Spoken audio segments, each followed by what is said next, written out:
નમસ્કાર વિદ્યાર્થી મિત્રો, કેમ છો? મજામાં છો ને? જ્ઞાનગંગા વિદ્યાલય દ્વારા આયોજિત ઓનલાઈન શિક્ષણ અંતર્ગત આપ સૌનું હાર્દિક સ્વાગત છે. આજે આપણે ધોરણ 9 વિષય સામાજિક વિજ્ઞાનમાં પાઠ 9 મૂળભૂત હક્કો, મૂળભૂત ફરજો અને રાજ્યનીતિના માર્ગદર્શક સિદ્ધાંતો પાઠનો ભાગ 1નો અભ્યાસ કરીશું. પાઠ 9 મૂળભૂત હક્કો, મૂળભૂત ફરજો અને રાજ્યનીતિના માર્ગદર્શક સિદ્ધાંતો. ભારતના બંધારણનું આમુખ, તેના મુખ્ય આધારસ્તંભો તથા વિશિષ્ટ લક્ષણોનો અભ્યાસ અગાઉના પ્રકરણમાં કર્યો. બંધારણ એટલે શું? તો કોઈપણ દેશનું શાસન ચલાવવા માટે બનાવવામાં આવેલા નિયમોના વ્યવસ્થિત સંગ્રહને દેશનું બંધારણ કહેવામાં આવે છે. બંધારણ લેખિત કે અલેખિત હોઈ શકે છે. આમુખ એટલે શું? તો આમુખ એટલે પ્રસ્તાવના. આમુખનો કાયદા દ્વારા અમલ કરાવી શકાતો નથી. આમુખમાં પ્રજાના મુખ્ય આદર્શો, ઉદ્દેશો અને મહાન ભાવનાઓની ભવ્ય જાહેરાતો કરવામાં આવી છે. આમુખમાં બંધારણના મૂળભૂત સિદ્ધાંતો અને આદર્શોનું દર્શન થતું હોવાથી આમુખનું મહત્ત્વ ખૂબ જ છે. આ ઉપરાંત આમુખ દ્વારા બંધારણને લગતી મુશ્કેલીઓનો ઉકેલ શોધવામાં મદદ મળી રહે છે. બંધારણના કોઈ મુદ્દા કે શબ્દનો અર્થ અસ્પષ્ટ જણાય ત્યારે તેના અર્થઘટન માટે આમુખની મદદ લેવામાં આવે છે.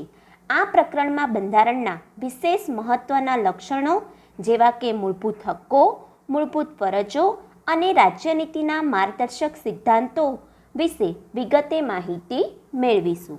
માનવ હક્કો અથવા માનવ અધિકારો વ્યક્તિ માત્રના અસ્તિત્વ અને તેના વ્યક્તિત્વના સર્વતોમુખી વિકાસ સાધવામાં મદદરૂપ એવી સામાજિક પરિસ્થિતિનું નિર્માણ થવું અને તે ચાલુ રહે એ અત્યંત આવશ્યક છે.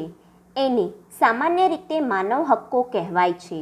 દરેક લોકશાહી દેશમાં તેના નાગરિકને કેટલાક પાયાના હક્કો આપવામાં આવ્યા છે.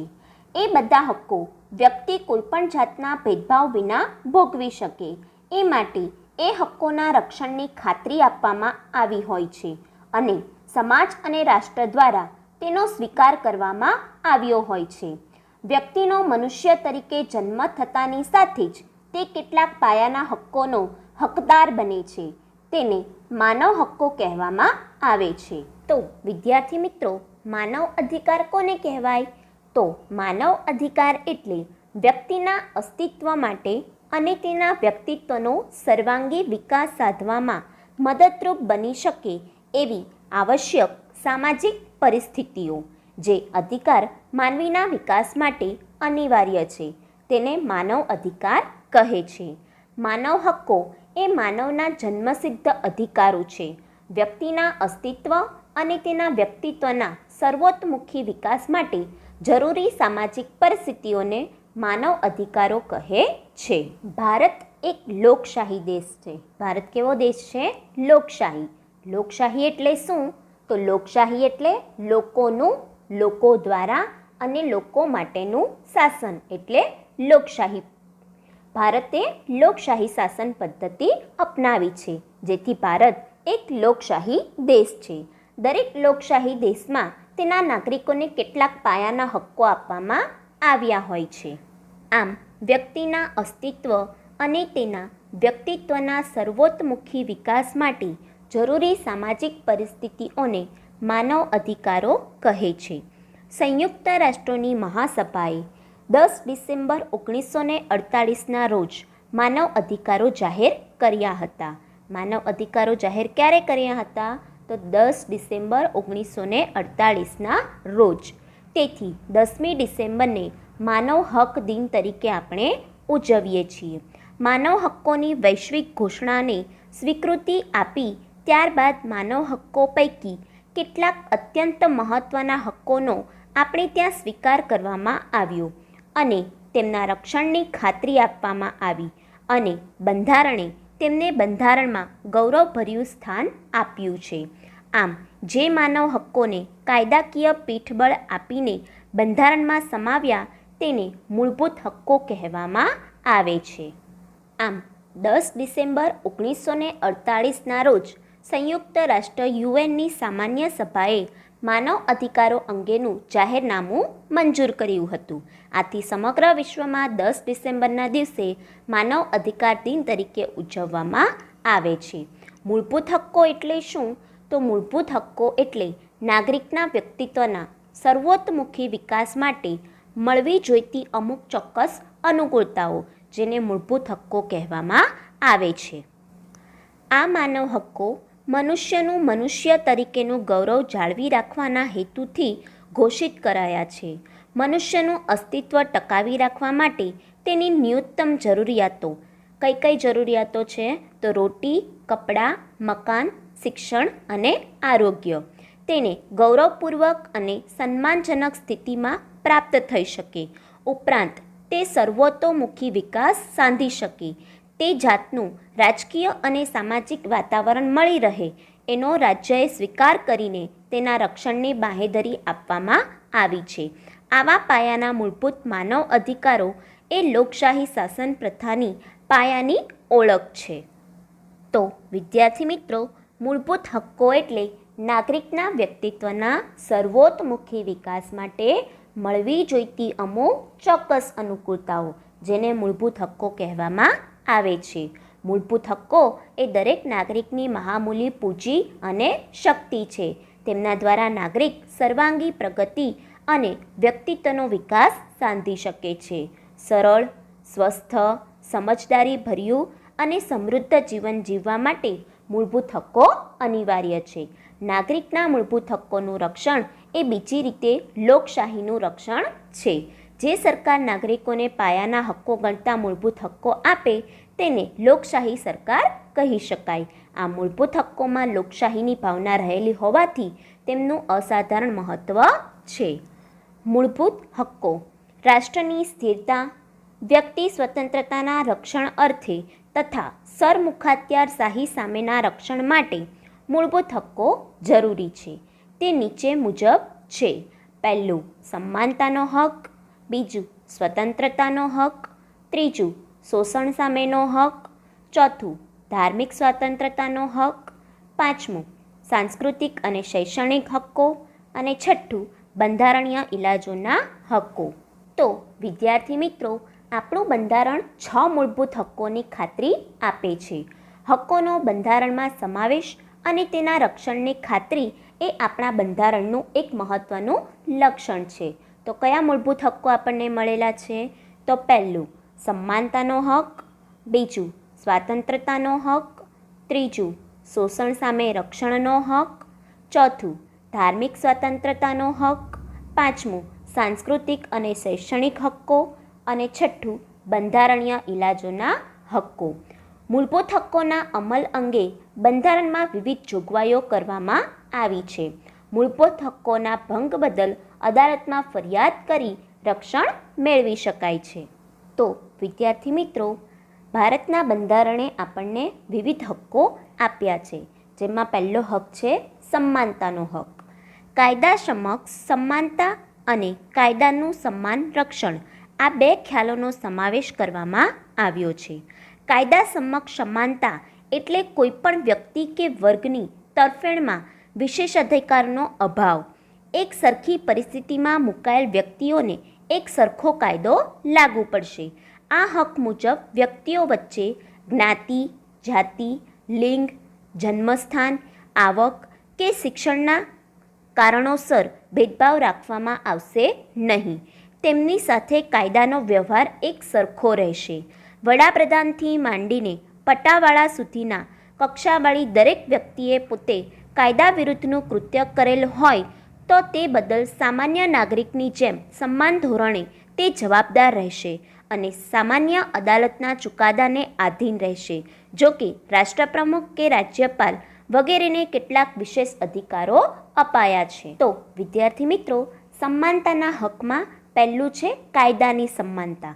કાયદાની સમાનતા બધા માટે કેવી છે? સરખી છે. પછી તે વડાપ્રધાન હોય કે સામાન્ય નાગરિક હોય, જે પણ કાયદાનો ભંગ કરે તો તેને સજા સામાન્ય નાગરિકો જેવી જ આપવામાં આવે છે. એમાં કોઈ પણ જાતનો ભેદભાવ કરવામાં આવતો નથી. આમ સમાનતાના હક દ્વારા બધા નાગરિકોને કાયદાની સમાનતા તેમજ કાયદાનું સમાન રક્ષણ આપવામાં આવ્યું છે. ભારતમાં ધર્મ, વંશ, જાતિ, લિંગ, જ્ઞાતિ, ભાષા, રંગ કે જન્મસ્થાનના કોઈપણ ભેદભાવ વિના દરેક નાગરિકને સમાનતાનો હક મળેલો છે. કાયદાના સમાન રક્ષણનો અર્થ થાય છે કે સમાન સંજોગોમાં કાયદાનો વ્યવહાર સમાન જ હોવો જોઈએ. કોઈ વ્યક્તિ કે વર્ગને અલગ રાખી તેમના પ્રત્યે ભેદભાવ દર્શાવતો કાયદો રાજ્ય ઘડી શકે નહીં. દરેક કાયદો તમામને માટે એક સરખી રીતે લાગુ પડવો જોઈએ. કોઈપણ નાગરિકને દુકાનો, નાસ્તાગૃહો, હોટલો, જાહેર મનોરંજનના સ્થળોએ પ્રવેશ મેળવવાનો, જાહેર સ્થળોનો ઉપયોગ કરવાનો, જાહેર રસ્તા, તળાવો કે કૂવાઓનો વપરાશ કરવાની તમામને એક સરખી સમાન તક આપવામાં આવી છે. સ્ત્રી અને બાળકો માટે ખાસ કાયદાકીય જોગવાઈઓ લિંગના આધારે ભેદભાવ ગણાશે નહીં. તે જ પ્રમાણે સમાજની અનુસૂચિત જાતિ, અનુસૂચિત જનજાતિઓ તેમજ સામાજિક અને શૈક્ષણિક રીતે પછાત વર્ગોની ઉન્નતિ માટે રાજ્યને ખાસ જોગવાઈઓ કરતા રોકાશે નહીં. સરકારી નોકરીઓમાં કે ઉચ્ચ અભ્યાસમાં પ્રવેશ મેળવવા માટે અનામત બેઠકોની અલગ જોગવાઈ એ સમાનતાના હકનો ભંગ ગણાશે નહીં. રાજ્યોની જાહેર નોકરીઓમાં નિમણૂક સંબંધી બાબતોમાં તમામ નાગરિકો માટે સમાન તક રહેશે. જોકે નોકરી સંબંધી જરૂરી લાયકાતો નક્કી કરવાની રાજ્યને છૂટ આપવામાં આવી છે. સામાજિક ન્યાય અને વ્યક્તિના ગૌરવની ખાતરી સ્વરૂપે અસ્પૃશ્યતાની નાબૂદી કરીને અસ્પૃશ્યતાનું કોઈપણ સ્વરૂપમાં આચરણ પર પ્રતિબંધ છે અને શિક્ષાપાત્ર ગુનો બને છે. આમ આ હક સરકારી નોકરીઓ, ધંધો, જાહેર રોજગાર, હોદ્દાઓની પ્રાપ્તિ, ધાર્મિક સ્વતંત્રતા, જાહેર સ્થળનો ઉપયોગ, સામાજિક જીવન વગેરે બાબતોમાં દરેક નાગરિકને સમાન હક આપે છે. દેશની અનુસૂચિત જાતિઓ, અનુસૂચિત જનજાતિઓ અને સામાજિક દ્રષ્ટિએ પછાત મનાતા વર્ગો માટે રાજ્ય સરકાર ખાસ જોગવાઈઓ કરે તો એ સમાનતાના હકનો ભંગ ગણાશે નહીં. આ વર્ગો માટે સરકારી નોકરીઓમાં તેમજ શિક્ષણ સંસ્થાઓમાં અનામત બેઠકો રાખવામાં આવે છે. ભારતીય સમાજનું કલંક ગણાતી અસ્પૃશ્યતાને બંધારણે નાબૂદ કરી છે. તેથી અસ્પૃશ્યો કે અન્ય પછાત જાતિઓના લોકોને અછૂત ગણી તેમનો તિરસ્કાર કરી શકાશે નહીં. અસ્પૃશ્યતાનું આચરણ સજાપાત્ર ગુનો બને છે. સમાજમાં કૃત્રિમ ભેદભાવો ઊભા કરતા ઇલકલાબો અને ખિતાબો દૂર કરવામાં આવ્યા છે. જેમ કે નામની આગળ સર, દિવાનજી, રાવ બહાદુર જેવા વિશેષણો લાગતા હતા તે દૂર થયા છે.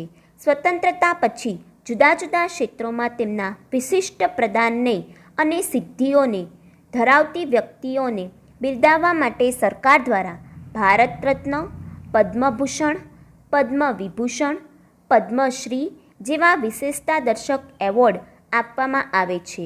લશ્કરી સેવાઓમાં પરમવીર ચક્ર અપાય છે.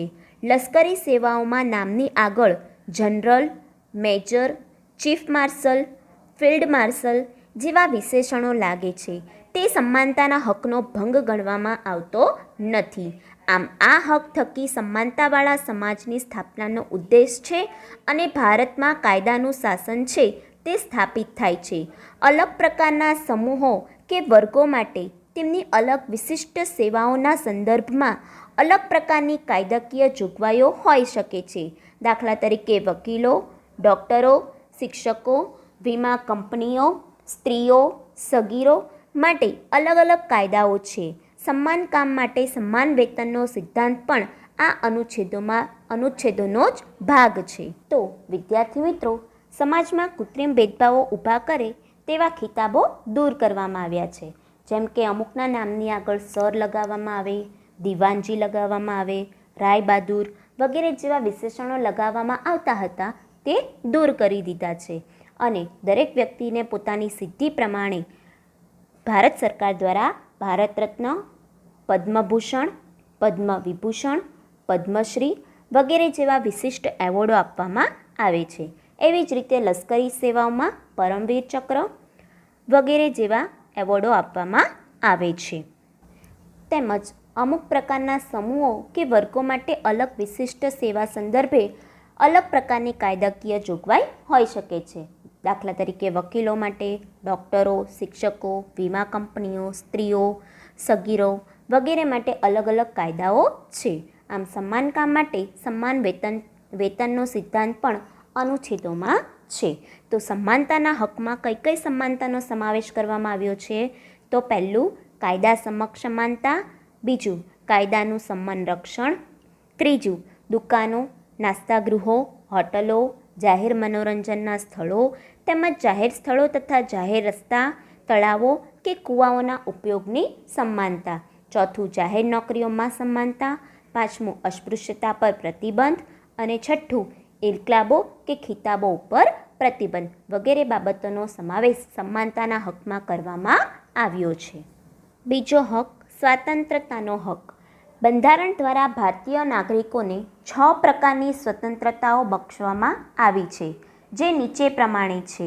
પહેલું વાણી અને અભિવ્યક્તિની સ્વતંત્રતા, બીજું શાંતિથી અને શસ્ત્રો વિના ભેગા થવાની અને સભા ભરવાની સ્વતંત્રતા, ત્રીજું મંડળો અથવા સંઘો રચવાની સ્વતંત્રતા, ચોથું ભારતના કોઈપણ પ્રદેશમાં ગમે ત્યાં મુક્તપણે હરવા ફરવાની સ્વતંત્રતા, પાંચમું ભારતના કોઈપણ પ્રદેશમાં કોઈપણ ભાગમાં રહેવાની અને સ્થાયી થવાની સ્વતંત્રતા, છઠ્ઠું ગમે તે વ્યવસાય, કામકાજ, વેપાર કે ધંધો કરવાની સ્વતંત્રતા. વિદ્યાર્થી મિત્રો, બંધારણ દ્વારા ભારતીય નાગરિકોને 6 પ્રકારની સ્વતંત્રતા આપવામાં આવી છે, જેમાં પહેલું છે વાણી અને અભિવ્યક્તિની સ્વતંત્રતા, બીજું શાંતિપૂર્વક શસ્ત્રો વિના એકત્ર થવાની સ્વતંત્રતા, ત્રીજું મંડળો અને સંઘો રચવાની સ્વતંત્રતા, ચોથું ભારતમાં ગમે તે સ્થળે મુક્ત રીતે હરવા ફરવાની સ્વતંત્રતા, પાંચમું ભારતના કોઈપણ ભાગમાં રહેવાની અને સ્થાયી થવાની સ્વતંત્રતા અને છઠ્ઠું કોઈપણ વ્યવસાય, ધંધા રોજગાર કે વેપાર કરવાની સ્વતંત્રતા. આમ ભારતના બંધારણમાં 6 પ્રકારની સ્વતંત્રતા નાગરિકોને આપવામાં આવી છે. ભારતીય નાગરિકોના વ્યક્તિત્વના સર્વતોમુખી વિકાસ અને અભિવ્યક્તિ માટે, લોકોના સુચારુ સંચાલન માટે, વ્યક્તિ તંદુરસ્ત અને સ્વસ્થ જીવન જીવી શકે એ માટે આ હક્કોનું સવિશેષ મહત્વ છે. કોઈપણ વ્યક્તિ આ બધી સ્વતંત્રતાનો મનસ્વીપણે, બેફામપણે વર્તીને સ્વચ્છંદી બનીને ઉપયોગ કરી શકે નહીં. રાજ્ય સમાજના વ્યાપક હિતમાં જાહેર સુલેહ, શાંતિ અને સલામતી અર્થે આ સ્વતંત્રતા ઉપર વ્યાજબી નિયંત્રણો, મર્યાદાઓ મૂકી શકે એવી બંધારણમાં સ્પષ્ટતા થઈ છે. કઈ સ્વતંત્રતા કઈ મર્યાદાઓમાં રહીને ભોગવવાની છે તેની જાહેરાત બંધારણમાં કરવામાં આવી છે. સ્વતંત્રતાનો હક એ લોકશાહીનો પ્રાણ છે. સ્વતંત્રતાના હક વિનાની લોકશાહીની કલ્પના થઈ શકે નહીં. લોકશાહીના સફળ સંચાલન માટે સ્વતંત્રતા જરૂરી છે. દેશના પ્રત્યેક નાગરિકના વ્યક્તિત્વના સર્વતોમુખી વિકાસ માટે અને અભિવ્યક્તિ કરવા માટે સ્વતંત્રતાનો હક અનિવાર્ય છે. ભારતીય નાગરિકને પોતાના વિચારોને વાણી અને વર્તન દ્વારા અભિવ્યક્ત કરવાની સ્વતંત્રતા બક્ષવામાં આવી છે. લેખિત યા મૌખિક કે આંગિક અભિનય થકી એ વ્યક્ત કરી શકે છે, પરંતુ તે મુજબ અમર્યાદિત કે નિરંકુશ રીતે વર્તવાની કોઈને છૂટ નથી. કેટલાક વ્યાજબી નિયંત્રણો કે મર્યાદાઓ બંધારણે મૂક્યા છે, જેવા કે ભારતનું સાર્વભૌમત્વ અને અખંડિતતા, રાજ્યની સલામતી, વિદેશી રાજ્યો સાથે મૈત્રીપૂર્ણ સંબંધો, જાહેર વ્યવસ્થા એટલે જાહેર શાંતિ, સુલેહ અને સલામતી, નીતિમત્તા, શિષ્ટતાના હિતમાં અદાલતી તિરસ્કાર, બદનક્ષી, ગુનાની, હિંસાની ઉશ્કેરણી જેવી બાબતોને ધ્યાનમાં લઈને આ સ્વતંત્રતાના હકનો ઉપયોગ કરવા પર રાજ્ય સરકાર દ્વારા કાયદા દ્વારા વ્યાજબી નિયંત્રણો મૂકી શકે છે. આ ઘણી બધી મર્યાદાઓ વ્યાજબી છે કે નહીં તે નક્કી કરવાની સત્તા ન્યાયતંત્રની છે. અખબારી સ્વતંત્રતામાં વિચારો અને અભિપ્રાયો થકી જાહેર હિતને આગળ ધપાવવાનો હેતુ છે, પરંતુ આ સ્વતંત્રતાનો અલગ ઉલ્લેખ થયો નથી. અભિવ્યક્તિની સ્વતંત્રતામાં તેનો સમાવેશ થઈ જાય છે. આ હક દ્વારા ભારતીય નાગરિકો પોતાના વિચારોને વાણી અને વર્તન દ્વારા અભિવ્યક્ત કરવાની સ્વતંત્રતા બક્ષવામાં આવી છે. વ્યક્તિ સ્વતંત્રતાને આવરી લેતા આ હકને 6 પ્રકારની સ્વતંત્રતાઓમાં વહેંચી નાખવામાં આવી છે. બંધારણે નિર્ધારિત કરેલ મર્યાદાઓમાં રહીને આ હક્કો ભોગવવાની નાગરિકોને બાંહેધરી આપવામાં આવી છે. તાજેતરમાં 2009માં થયેલા બંધારણમાં સુધારા મુજબ 6 થી 14 વર્ષ સુધીની ઉંમરના તમામ બાળકોને નિઃશુલ્ક અને ફરજિયાત પ્રાથમિક શિક્ષણ મેળવવાનો મૂળભૂત અધિકાર છે. નિઃશુલ્ક એટલે કે મફત. ગુનાના સમયે વ્યક્તિનું કૃત્ય ગુનો ન ગણાતું હોય તો તેને સજા કરી શકાય નહીં, તેમજ સજાની નિર્ધારિત જોગવાઈથી વધુ સજા કે એકના એક ગુના માટે એકથી વધુ વખત વ્યક્તિને સજા થઈ શકતી નથી. કાયદા દ્વારા સ્થાપિત જોગવાઈ મુજબ કોઈપણ વ્યક્તિને એના જીવન અને અંગત સ્વાતંત્ર્યથી વંચિત કરી શકાય નહીં. ધરપકડ કરાયેલ વ્યક્તિને ધરપકડ કરવાના કારણોની શક્ય તેટલી ત્વરાથી જાણ કર્યા સિવાય કસ્ટડીમાં રાખી શકાશે નહીં. તેને પસંદગીના ધારાશાસ્ત્રીની એટલે કે વકીલની સલાહ લેવાના અને બચાવ કરવાના તેના અધિકારનો ઇનકાર કરી શકાય નહીં. તેમજ ધરપકડ કરાયેલ અને કસ્ટડીમાં રખાયેલ દરેક વ્યક્તિને તેની ધરપકડ કર્યાના 24 કલાકમાં સૌથી નજીકના મેજિસ્ટ્રેટ સમક્ષ રજૂ કરવામાં આવશે.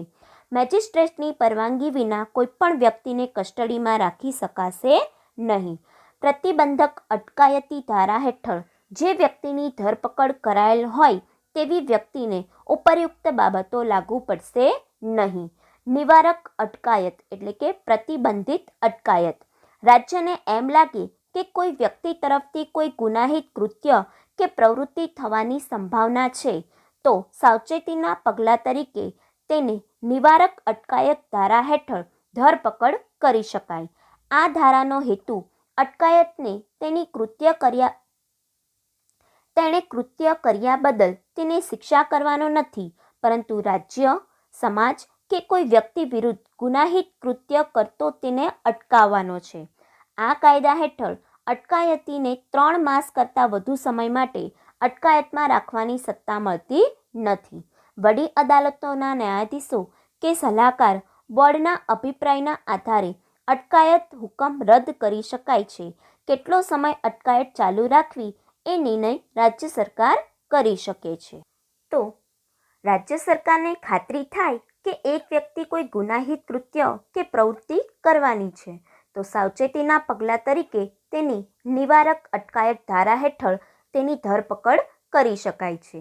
નિવારક અટકાયત ધારાનો મુખ્ય હેતુ અટકાયતીને તેના સંભવિત ગુનાહિત કૃત્ય માટે શિક્ષા કરવાનો નથી, પરંતુ તે રાજ્ય, સમાજ કે કોઈ વ્યક્તિ વિરુદ્ધ ગુનાહિત કૃત્ય કરતો તેને અટકાવવાનો છે. આ ધારા અન્વયે અટકાયતીને 3 માસ કરતાં વધારે સમય સુધી અટકાયતમાં રાખી શકાતો નથી. વડી અદાલતના ન્યાયાધીશ કે સલાહકાર બોર્ડના અભિપ્રાયના આધારે અટકાયતનો હુકમ રદ કરી શકાય છે. અટકાયતીને કેટલા સમય સુધી અટકાયતમાં રાખવો તેનો અંતિમ નિર્ણય રાજ્ય સરકાર કરી શકે છે. તો વિદ્યાર્થી મિત્રો, સ્વતંત્રતાના હકમાં કઈ કઈ સ્વતંત્રતાઓનો સમાવેશ થાય છે? તો વિચાર, વાણી અને લેખનની સ્વતંત્રતા, શાંતિપૂર્વક શસ્ત્રો વિના એકઠા થવાની અને સભા ભરવાની સ્વતંત્રતા, મંડળો, સંસ્થાઓ અને સંઘો સ્થાપવાની સ્વતંત્રતા, ભારતના સમગ્ર વિસ્તારમાં મુક્તપણે હરવા ફરવાની સ્વતંત્રતા, ભારતના સમગ્ર વિસ્તારમાં કોઈપણ ભાગમાં રહેવાની કે સ્થાયી થવાની સ્વતંત્રતા, કોઈપણ વ્યવસાય, કામકાજ, વેપાર ધંધો અને રોજગારની સ્વતંત્રતા વગેરે સ્વતંત્રતાઓનો સમાવેશ કરવામાં આવ્યો છે. ત્યારબાદ શોષણ વિરુદ્ધનો અધિકાર. કોઈપણ વ્યક્તિનું બીજી વ્યક્તિ દ્વારા કોઈપણ પ્રકારે શોષણ ન થાય એવા શોષણવિહીન સમાજની સ્થાપનાનો મુખ્ય ઉદ્દેશ બંધારણનો છે, જે આ હક દ્વારા સિદ્ધ થયો છે. મનુષ્યનો વેપાર, વેઠ પ્રથા, દાસત્વ અને બળજબરીથી કરાવાતી કોઈપણ પ્રકારની મજૂરી પ્રતિબંધિત છે. આ જોગવાઈનો ભંગ શિક્ષાપાત્ર ગુનો ગણાય છે. અનૈતિક હેતુઓ માટે બાળકોના કે સ્ત્રીઓના વેપાર, બળજબરીથી કરાવાતી મજૂરી કે મરજી વિરુદ્ધનું દાસત્વ, વેતન વિનાની મજૂરીનો અને સદીઓથી ચાલી આવતા વેઠ પ્રથાનો અંત લાવવાનો છે. કોઈપણ વ્યક્તિ પાસે વિના વેતનથી કે લઘુત્તમ વેતન કરતાં ઓછા વેતનથી બળજબરીથી કે ફરજિયાતપણે મજૂરી કે કામ કરાવવું એ શિક્ષાપાત્ર ગુનો બને છે. 14 વર્ષથી નીચેની ઉંમરના કોઈપણ બાળકને કોઈ કારખાના, ખાણ કે જોખમી વ્યવસાયમાં, બાંધકામ, ગેરેજ, હોટલ કે લારી ગલ્લા કે ઘર નોકર તરીકે કોઈપણ કામે રાખી શકાશે નહીં. બાળમજૂરી નાબૂદી કાનૂન હેઠળ એ શિક્ષાપાત્ર ગુનો જાહેર કરાયો છે.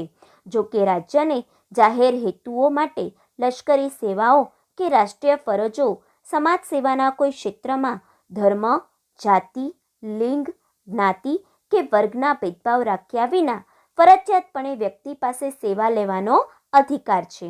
આ સેવા વેતન વિના કે સવેતન હોઈ શકે છે. શોષણ સામેનો હક. તો આ હક દ્વારા દરેક નાગરિકને શોષણ સામે રક્ષણ આપવામાં આવ્યું છે. આ હક દ્વારા ગુલામીની પ્રથા, ફરજિયાત વેઠ પ્રથા, બાળમજૂરી, લોહીના વેપાર ઉપર પ્રતિબંધ મૂકવામાં આવ્યો છે. આ પ્રકારના શોષણ સામે વ્યક્તિને હક આપવામાં આવે છે. વેતન ચૂકવ્યા વિના અને સાવ મામૂલી વેતન આપીને કેટલાક લોકો પાસે ફરજિયાત મજૂરી કરાવવામાં આવતી હતી. કુમળી વયના બાળકો પાસે વધુ પડતું કામ લેવામાં આવે. ફેક્ટરીઓ, ખાણો એવી જોખમકારક જગ્યાઓ પર તેમને મજૂરીએ રાખવામાં આવે તે પણ તેમનું શોષણ ગણાય. 14 વર્ષથી નીચેના બાળકો, કિશોરોને આવા જોખમ ભરેલા કાર્યોમાં રાખી શકાય નહીં એવી બંધારણમાં જોગવાઈ કરવામાં આવી છે. આ હક મુજબ 14 વર્ષથી નીચેની ઉંમરના બાળકોને કારખાનામાં, ખાણો કે અન્ય જોખમ ભરેલા સ્થાને નોકરીમાં રાખવાની મનાઈ ફરવામાં આવી છે. બાળમજૂરી કાનૂન હેઠળ આ પ્રકારના શોષણને સજાપાત્ર ગુનો જાહેર કરવામાં આવ્યો છે. માલિકો મજૂરોનું શોષણ ન કરે તે માટે પણ બંધારણમાં ખાસ જોગવાઈઓ કરવામાં આવી છે. આ હક વ્યક્તિના ગૌરવનો સ્વીકાર અને રક્ષણ કરે છે. ચોથું, ધાર્મિક સ્વતંત્રતાનો હક. ભારતના કોઈપણ નાગરિકને અંતઃકરણ અનુસાર પોતાને મનપસંદ ધર્મમાં માનવાનો, તેનું પાલન કરવાનો અને તેનો પ્રચાર પ્રસાર કરવાનો સમાન અધિકાર બંધારણે ઘડ્યો છે. પરંતુ આ સ્વતંત્રતા જાહેર વ્યવસ્થા, નીતિમત્તા અને સ્વાસ્થ્યને બાધ ન આવે તે રીતે વ્યાજબી નિયંત્રણોને આધીન રહીને ધાર્મિક સ્વતંત્રતાનો અધિકાર ભોગવવાનો છે. ધાર્મિક ક્રિયાકાંડો, પ્રાર્થના કે પૂજા કરવાના સ્વતંત્રતાનો સમાવેશ આમાં થાય છે. ભારતમાં રાજ્યને પોતાનો કોઈ ધર્મ નથી કે ભારતનું રાજ્ય કોઈ ધર્મ કે સંપ્રદાયના સિદ્ધાંતો કે માન્યતાઓના આધારે ચાલતું નથી.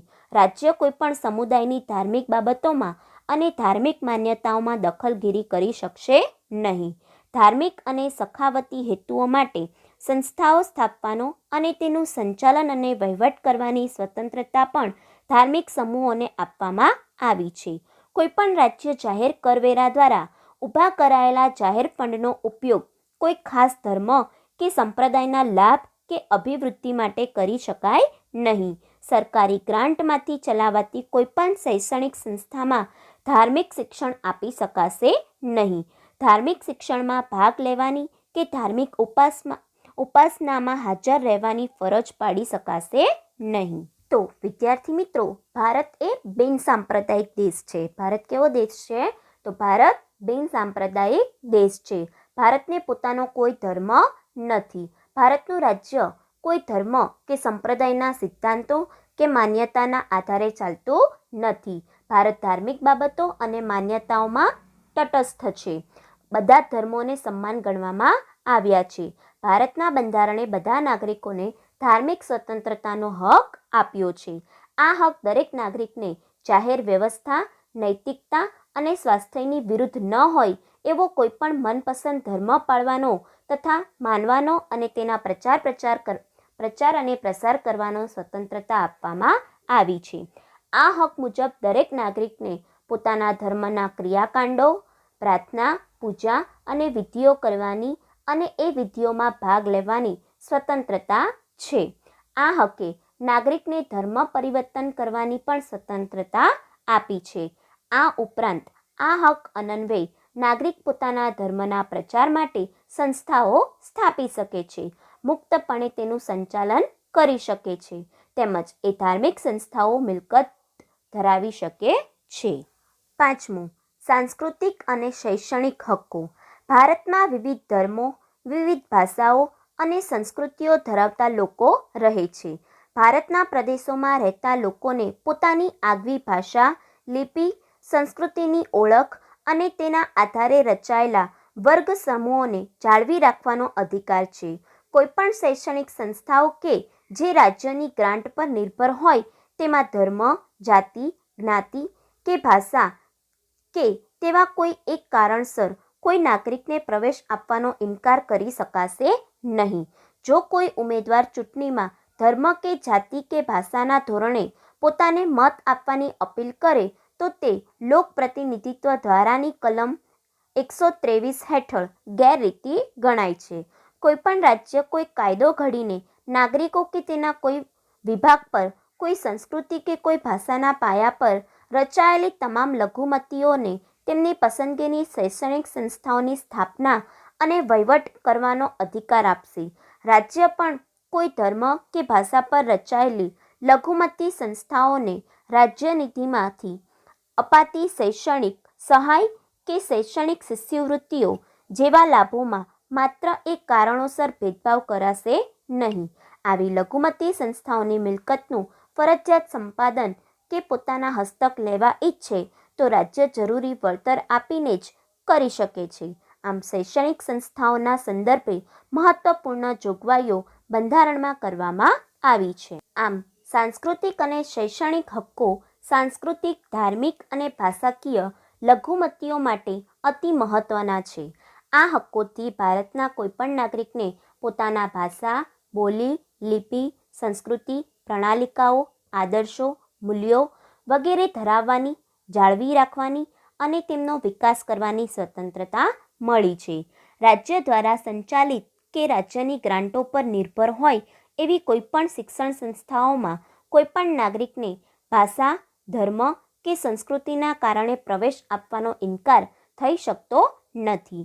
ભારતના કોઈપણ નાગરિકને પોતાનો વિકાસ સાધવા માટે યોગ્ય લાગે તે કલા, શિક્ષણ અને સાહિત્ય વગેરે સંસ્કાર પોષક પ્રવૃત્તિઓ કરવાની સ્વતંત્રતા મળી છે.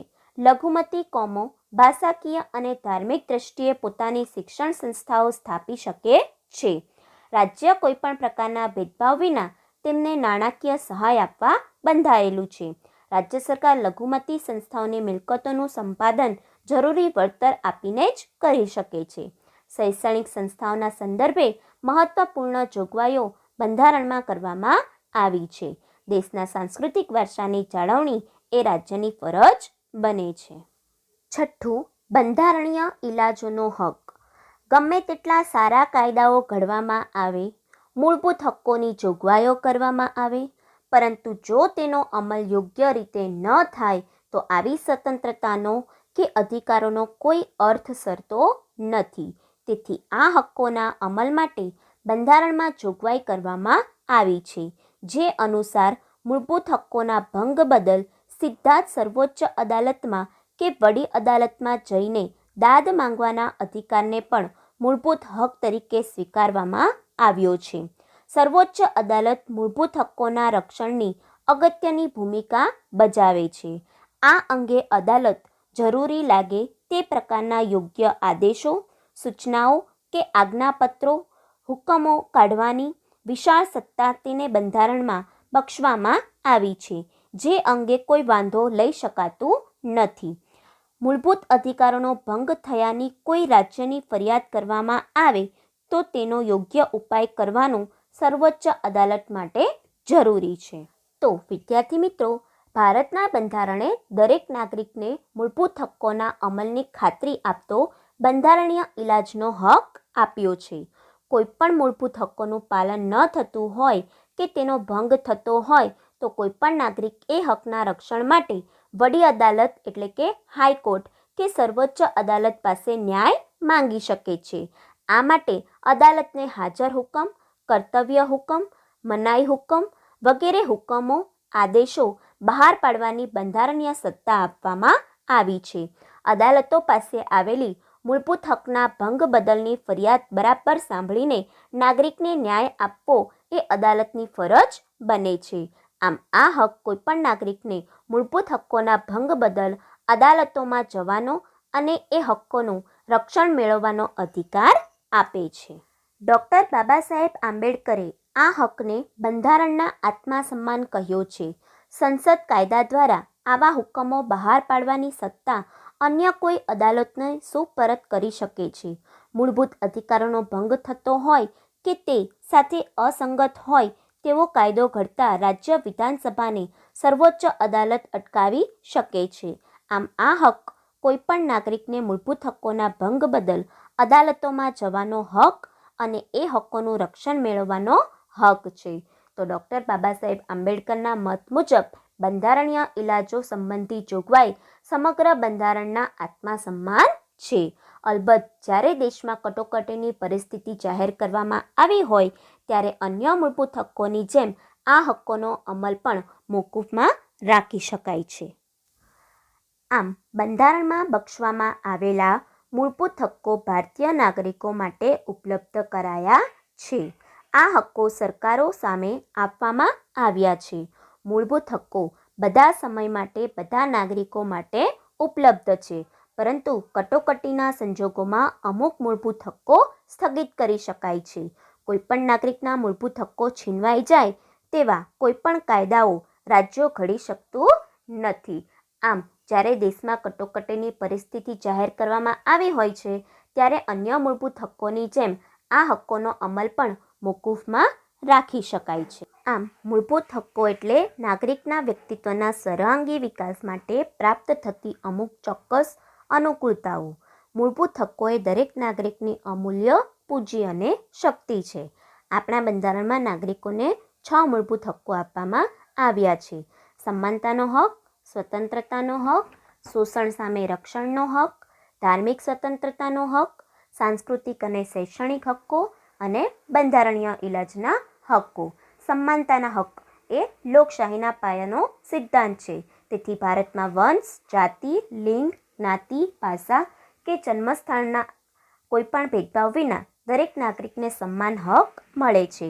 ભારતીય સમાજનું કલંક ગણાતી અસ્પૃશ્યતા એ બંધારણે નાબૂદ કરી છે, તેમજ તેનું આચરણ સજાપાત્ર ગુનો બને છે.